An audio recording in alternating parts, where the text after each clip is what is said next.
Good morning. So today we are going to discuss about the general introduction about the receptor, then GPCR and ligand gated ion channel receptor. Now, whenever we are talking about the drug effect sequence, before we go through the receptor, first we understand that what is meant by the drug action and drug effect. Now, often we are considering this as a synonymous. Actually, it is not a synonymous word. Drug action and drug effect. Drug action is the initial combination of the drug to its receptor, resulting the conformational changes to the later, or prevention of the conformational changes through the exclusion of agonist. What does it mean? For example, one drug you have taken and you have given the drug. Now that drug, it will go to the receptor, it will bind to the receptor and it will cause some conformational changes to the receptor. Now if the drug is a agonist, then it will produce conformational changes similar to that endogenous agonist or endogenous substance. If it is an antagonist, then it will block the effect of the agonist. So they are producing some conformational changes. So that is the drug action. Drug effect means it is nothing but the ultimate changes.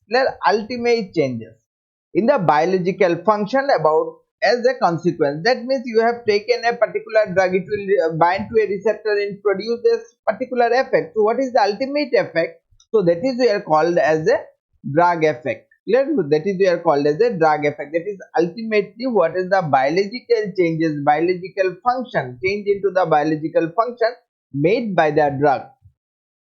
Now, generally, whenever we are talking about the receptor, now what is receptor? This is a macromolecular protein. It may be present inside the cell or the cell membrane, and you can say that it will bind to the drug, or you can say that endogenous substance and produce the conformational changes, which ultimately you can say that responsible for the effect. Now, this receptor, generally, these different types of the receptors are there that we will discuss. These receptors are mainly act via two major functions. What are the two major functions? Recognition of the specific ligand molecule. Recognition of the specific ligand molecule and transduction of the signal into responses. So, this is the two major functions. Now, as we have told, it is a macromolecular protein. It may be present into the cell membrane or within the cytoplasm, that means the nucleus, and that binds to the specific ligand. Now, as a neurotransmitter, hormone or other substance, and initiate the cellular response to the ligand. Now, there is a majorly we are classifying the receptor into the four categories. What are the four categories? Type A, inotropic or the channel ring receptor. Type B, enzyme ring receptor. Type C, G protein coupled receptor, and type D, nuclear receptor. So these are the four types of the receptor. Now if we are seeing that what is the major difference between these receptors, except nuclear receptor, all our receptors are present in cell membrane.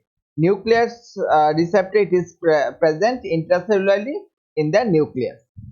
What is the effector? That means where the this drug, it will produce the effect, or by you can say that receptor. What is the main effector of the receptor? For ligand gated, this is the ion channel. For G protein, it may be the enzyme or the channel. Kinase link, it is the enzyme, and nuclear receptor, this is the gene transcription. Coupling, what is the effect? Direct effect through the G protein, kinase link again the direct, and nuclear receptor via DNA. What are the examples? Nicotinic acetylcholine receptor, GABA A receptor, that's the example of the ligand gated ion channel receptor. In case of the muscarinic receptor, adreno receptor, all are the examples of the G protein coupled receptor.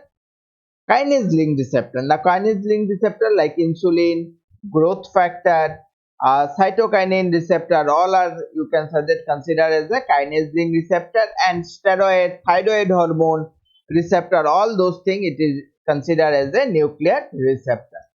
So in the next part, we'll discuss about their structure and the function of one by one of all the receptors.